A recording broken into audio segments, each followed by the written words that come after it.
Hello and welcome again to the Atlanta Radio Theater Company's podcast, your monthly source for the best in free original audio drama. ARTC is just about to wrap up its 25th anniversary celebration, and we want to thank all of you for your support. Stay tuned as we forge on into next year with exciting new developments in podcasting and audio drama. This month, we bring you a treat for the season of chills and scares, direct from our live performance at DragonCon, The Call of Cthulhu, written by H.P. Lovecraft and adapted for audio by Ron N. Butler, presented in 2 parts. Our next live show will be at the Academy Theater in Avondale Estates on October 24th and 25th, where we will present The Call of Cthulhu. Experience the horror in the way that only the excitement of live theater can provide. If you're enjoying these podcasts, please remember that ARTC is supported by people like you through the sale of our studio productions. Order by mail through artc.org, download at audible.com or iTunes, and also look for us on Amazon. You can also now show your support of quality original audio drama to the world with our expanded merchandise line available through cafepress.com/ARTC. And now, part 1 of The Call of Cthulhu.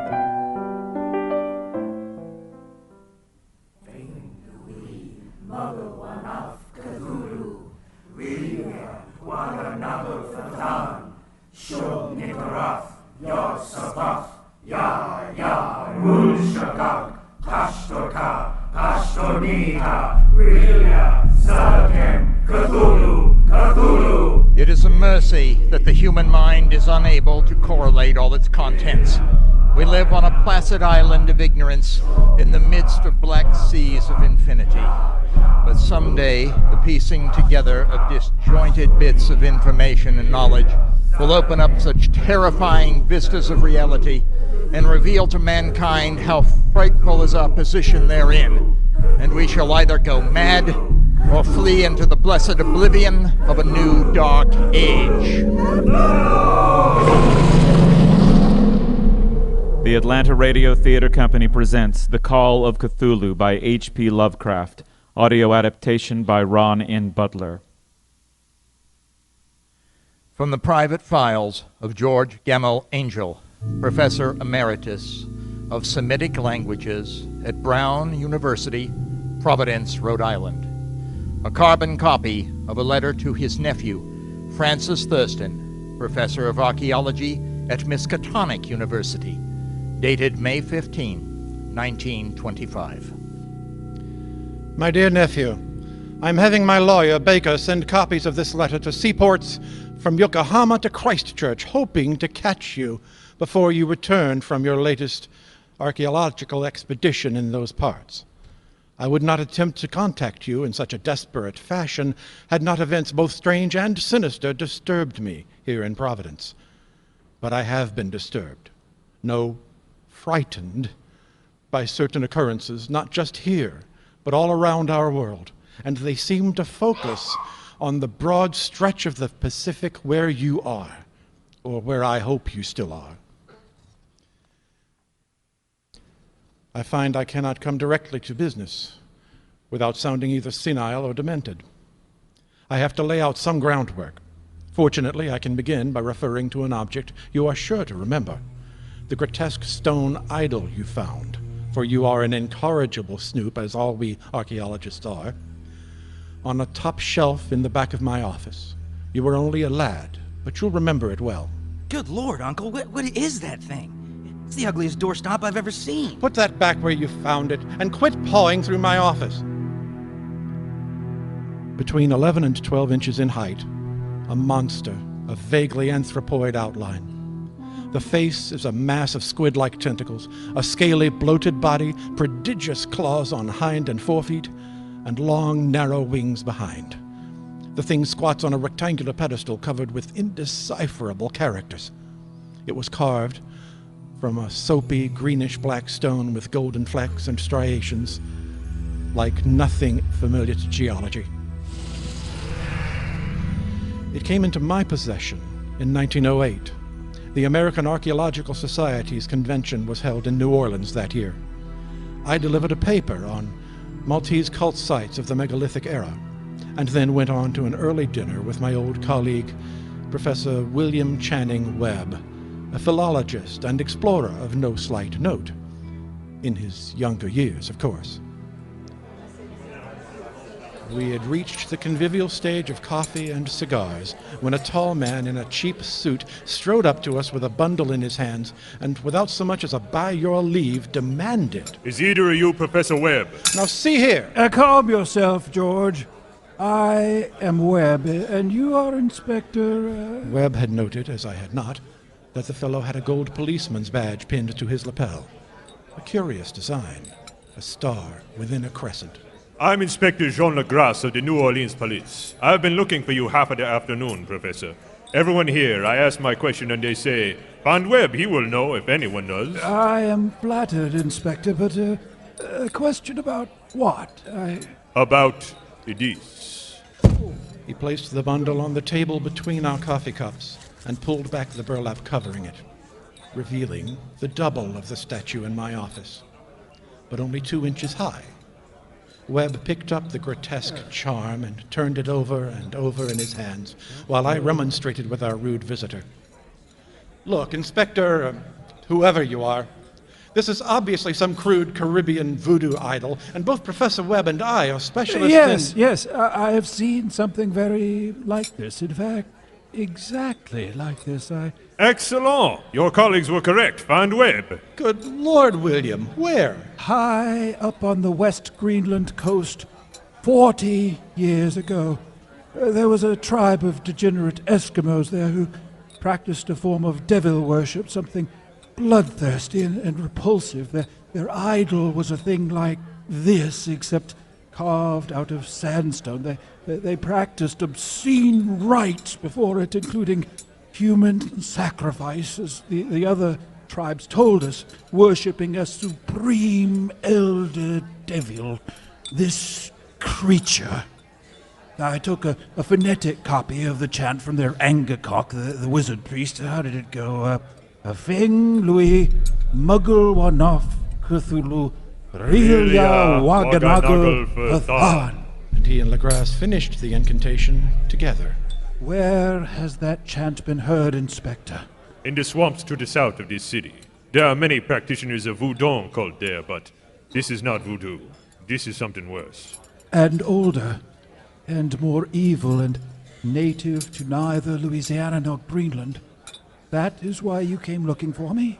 For a man of science, and one of spirit, I hope. The chant has been heard across the swamps for the past 9 days. It is driving the swamp dwellers mad with fear. That, and there have been raids. 12 men and women carried off. This stone was found in the ashes of a burnt-out house. Very interesting, Inspector, but what are you expecting the American Archaeological Society to do about it? I will be leading a raid into the swamp this evening. I had hoped to bring along a man with knowledge of these monstrosities for his wisdom and guidance. Professor Webb, will you help us? All these years, I remember the eyes of the Inuit when they told us about the obscenities this cult practiced in their land. Yes, Inspector, you need someone to...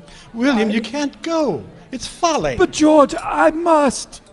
People don't seem to understand nowadays, but to be a man of science means duty, a duty to the truth, a duty to humanity, and I am, after You all... are 73 years old. You're hobbling on a gouty foot, and you take a battery of medicines every morning. You're not up to a nighttime expedition, God knows how many miles into the Louisiana swamps. Inspector, I'll go with you. And you are? Professor George Angel. I'm a specialist in Mediterranean and Middle Eastern cults. And Professor Webb can tell me all he knows of this monstrosity far more quickly than he could brief you. Are you sure, George? It might be the best at that. I don't think I'm quite up to it. But it might be for the best at that. Professor Angel, are you sure you are fit for this expedition? Young man, 2 years ago I was clambering up the face of the Great Pyramid at Giza on Midsummer's Night. I'm up to a little wading. Bien, Professor. I will meet you in the lobby of the Monteleon in 1 hour.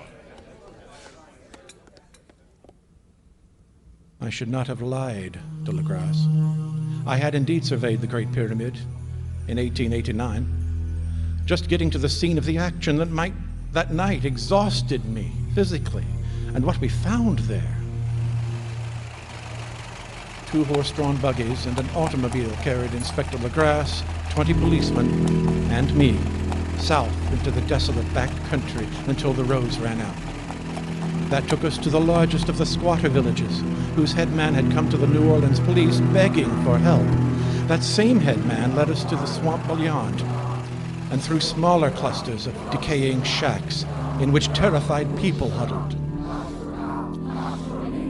But where the true swamp began, where we must wade because there was no solid ground, even he refused to go any further.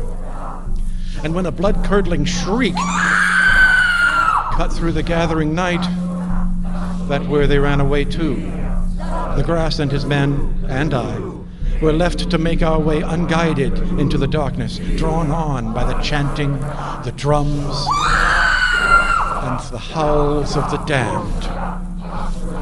After what seemed like hours, or ages, we spotted a cluster of lights ahead of us and approached more cautiously. Here, we all knew, was the evil we had come seeking to destroy. Before us was a grassy island of perhaps an acre's extent,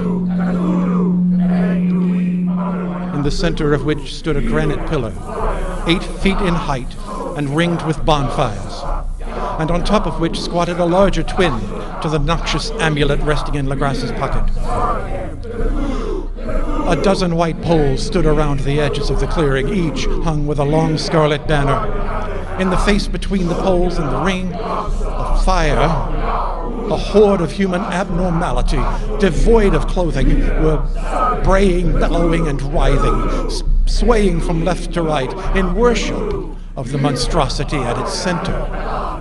Legrasse produced a small telescope. Regard the idol atop the pillar, Professor Angel. It is the same as the small one.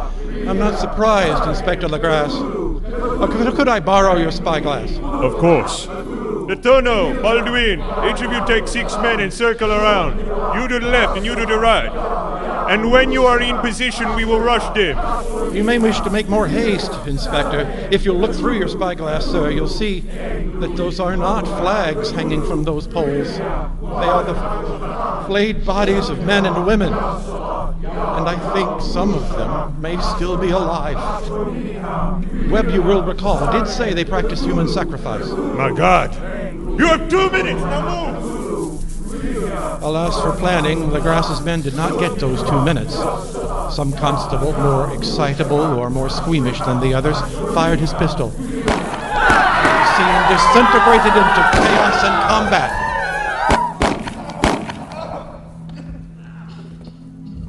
When it was over, Legrasse counted 47 prisoners, whom he forced to dress. 5 cultists lay dead. 2 severely wounded ones were carried away on improvised stretchers. The image on the monolith was confiscated by Legrasse. Of the dozen kidnapped and flayed victims, none survived, thanks be to God. Only 2 of the prisoners were found sane enough to be hanged. The rest were committed to various institutions. All denied any part in the ritual murders. What the police did learn came mainly from an immensely old woman the cultists called Mother Castro. Before I left New Orleans, Legrasse summoned me to the asylum where the old woman was being held. Last name, Castro. First name, unknown. Age, unknown. But she cannot be younger than 70. Country of origin, unknown. But she talks readily enough. Something wrong with her head, I think. Talks too much for her own safety, so I had her placed in here, away from the others. And what she says, be trusted? Professor, she is in an insane asylum. She was arrested, naked, at a scene of human sacrifice, which she blames on, let me see, the black-winged ones who come from their dwelling place in the deepest swamp. What do you think? Nonetheless, I would like to hear what she has to recount. I felt sure you would.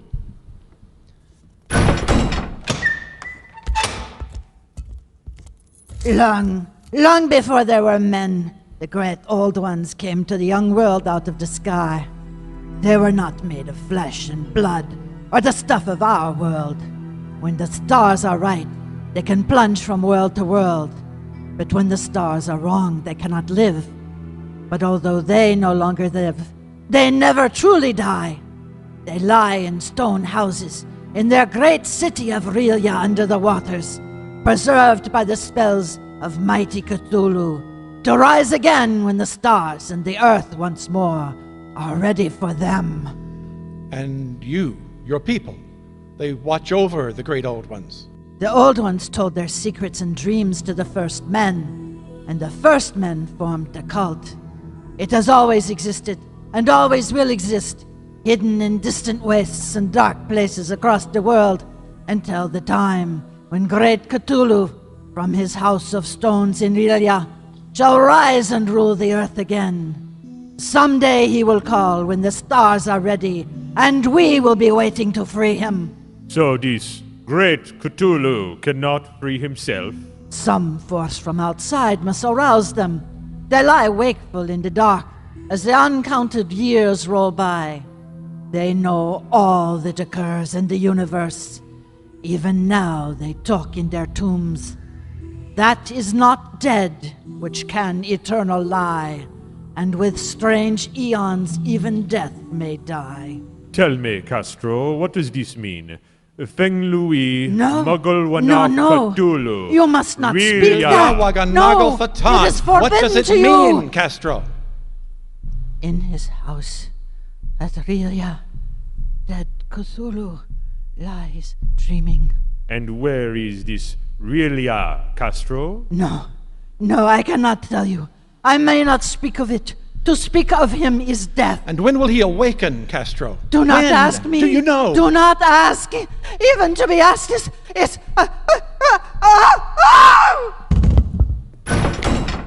Orderly, call a doctor. This patient is dead. I left New Orleans the following day. Mother Castro was buried in a pauper's grave. The grass gave me the carving, the idol of Cthulhu from atop the pillar, as a keepsake, or as a reward for accompanying him on the raid, or maybe just to get the damnable thing out of his city.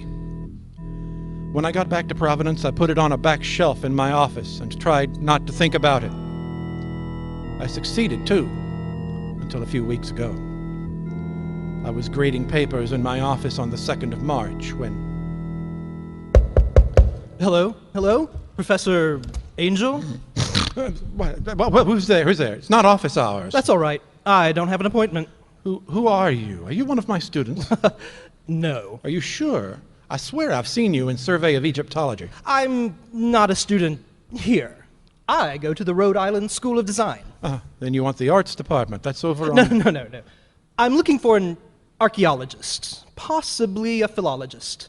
A man wise in strange tongues and writings, and dreams older than brooding Tyre, or the contemplative Sphinx, or garden-girdled Babylon. I was on the point of throwing him out. He was certainly disreputable looking enough, self-consciously artistic in his mannerisms, sloppy in his dress and long hair, standing in my doorway with a cardboard box clutched to his narrow chest. But something in the phrasing of his last sentence caught my attention. Very well, yes, I am Professor Angel, Semitic Languages Emeritus. What does that last word mean? It means I have an office and teach whatever I care to, whenever I care to, if I care to. And you are? Henry Wilcox, artiste of the decadent and the macabre. Pardon me if I don't shake hands, it's bourgeois. You also have your hands full, and are standing a good 10 feet away from me. Oh, good grief, come in and sit down. Thank you. Now, what can I do for you, Mr. Wilcox? Is it something to do with that box? Yes, it's to do with hieroglyphs. A broad field. Egyptian hieroglyphs? Mesopotamian cuneiform? Easter Island rongo-rongo? No. None of those. Did you feel the earthquake last night? I can't say I did, but there's a trolley line running down my street. I did. It excited me. When I finally went to bed, I had dreams. Unprecedented dreams of cyclopean cities of titan blocks and sky-flung monoliths, all dripping with green ooze and sinister with horror. And from deep below the ground, a voice, like a great bell, cried, "Cthulhu, F'Than! Cthulhu, F'Than!" I could not draw a breath. I had not thought of Inspector Legras or Mother Castro for years, but I heard the obscene chanting of the cultists and saw the flayed bodies of their victims as if they were before me, not this inconsequential young man. And that's it. You had these dreams, and then you went back to sleep. Oh, no. I woke at dawn, sitting at my sculpting table, in my nightshirt. I must have worked all night on it. Worked on what? This. He reached into the cardboard box and lifted out a clay sculpture, still slightly damp, and deposited it heavily upon the top of my desk.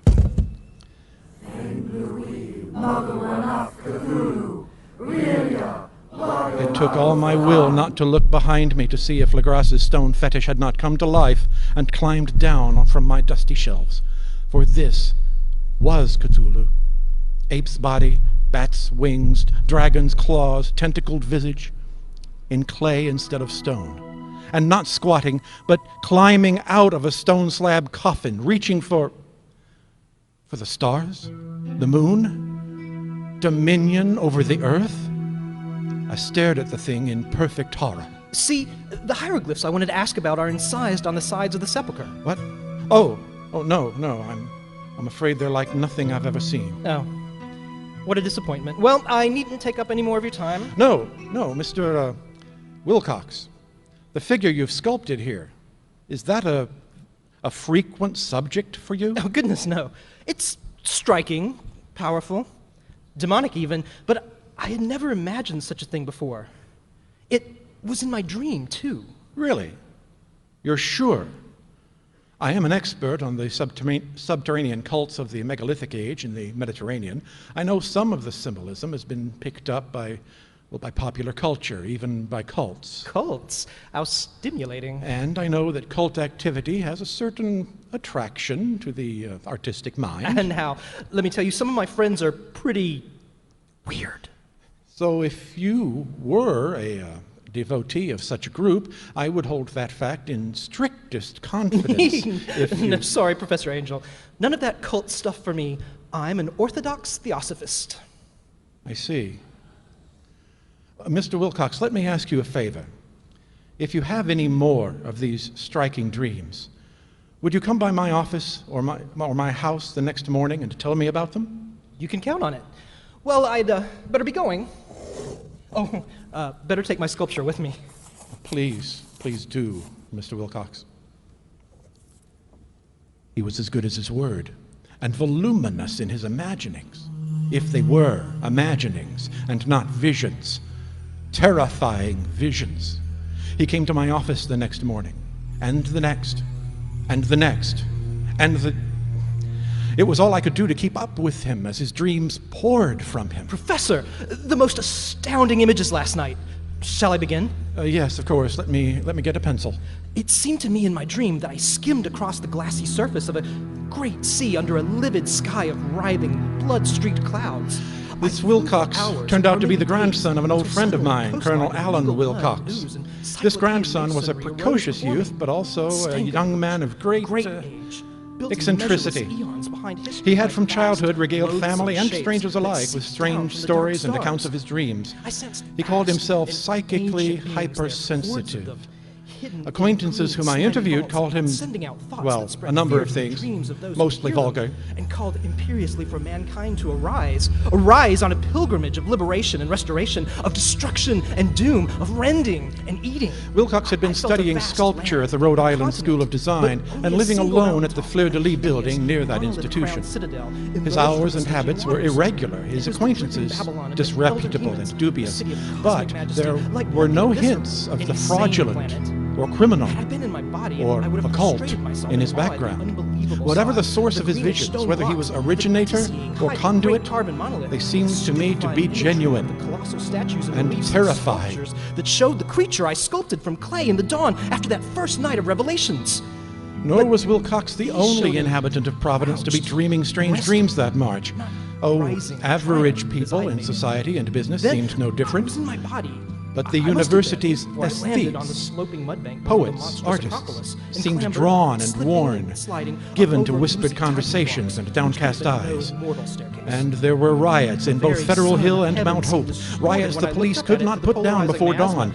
only to break out afresh the Crazily next elusive angles next of carven night. rock where a second glance showed I could see the concavity smoke of after the burning first buildings showed and the warehouses complexity. from my office window on several The mornings. gaping mouth of the god tomb was black with a darkness that burst forth like smoke from its eon-long imprisonment, darkening the The sun. newspapers, national and Odor foreign, rising from headlined the the new usual depths. events. A Intolerable. tornado that swept across I heard 3 a states in the nasty Midwest, slumping an sound from the earthquake in depths, Yunnan, and suddenly a naval it base to be built on the island of Singapore. lumbered forth But into there were sight. also reports hinting at a Groping psychic squeezed his disturbance screen among the against the sensitive doorway. worldwide. A mountain A nocturnal suicide in London, where a lone sleeper leapt from his Spawn of the 5th-floor window with a stars. ululating awakened shriek. to claim his own. Insurrection in India involving We're right adherents of again. all the subcontinent's religions, in their millions. Mughal Murders of the most grisly and sensitive sort. Vatan, Shub, Nikarath, Yag, Sadath, Ya. On the morning of the 23rd, Wilcox did not appear. At lunchtime, I sought out his lodgings, where one of his fellow artists told me. No, he's not here. He shouted and ranted all night until we wrapped him in wet blankets. His family collected him this morning in an ambulance. So, presuming on my acquaintance with his grandfather, I made my way to the family's home on Waterman Street. Oh, thank heavens you've come, Doctor. You're not Dr. Elby. No, madam, I'm Professor Angel. His associate, of course. Please come this way, Dr. Angel. That's why my husband isn't with you. He's following with Dr. Elby. I really couldn't say. Dr. Elby isn't coming? Well, you best examine my son yourself. Well? I followed her into the house, barely able to keep up with her in sight as she strode ahead. We've made him comfortable in the sitting room until his bedroom can be cleaned out and aired. Mrs. Wilcox, I'm afraid you're laboring under a slight misapprehension about me. You're not a doctor? Well, I have a doctorate. It's just that Then I insist you examine my son, Doctor. Henry Wilcox lay before me on a chaise longue, swaddled like a papoose, with a hot water bottle squatting on his forehead like a green rubber toad. I'm no physician, but anyone who has bossed a field archaeology expedition can set a bone or recognize malaria. So in a minute, I was able to tell Wilcox's mother. He's not running a fever, so you need not sweat lodge him. His breathing and pulse are a little slow, but not unusual for a sleeping man, which appears to be what he is doing, sleeping. Abigail, I brought Dr. Elby Then in. who is this? Why, it's Professor Angel, isn't it? Father's adjutant in the old 2nd Volunteers, weren't you? Yes. Well, if you're not a doctor, Dr. Elby, will you please examine Henry now that this charlatan has manhandled him? How is your father, by the way? He's dead these 5 years. Oh, sorry to hear that. Well, this young man is not running a fever, so I would advise you to take some of these blankets off him. His breathing and pulse are a little slow, but not unusual for a sleeping man.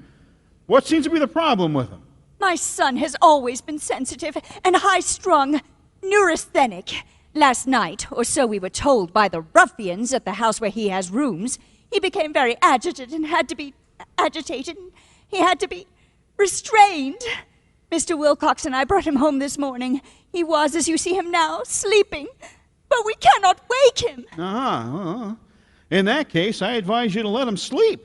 I'll call him again this afternoon to check on him. In the meantime, I have appointments at my office. Then let me see you out, Doctor. Professor, you know Henry? He came to my office at the university a few weeks back to ask about some hieroglyphics he had seen on a piece of sculpture. Wasn't able to help him much, I'm afraid. I see. He's an unusual young man. He takes after his mother. I see. Look, Wilcox, your good wife seems about done in by the strain of the situation. You don't know the half of it. And frankly, you look a bit worn down yourself. Henry's likely to sleep the day away. Why don't I sit in that armchair over there and keep an eye on him while you and Abigail recuperate? Get his room ready, that sort of thing. Oh, would you? That is how I came to spend 10 days off and on at the bedside of Henry Wilcox. I kept my vigil half out of an obscure guilt,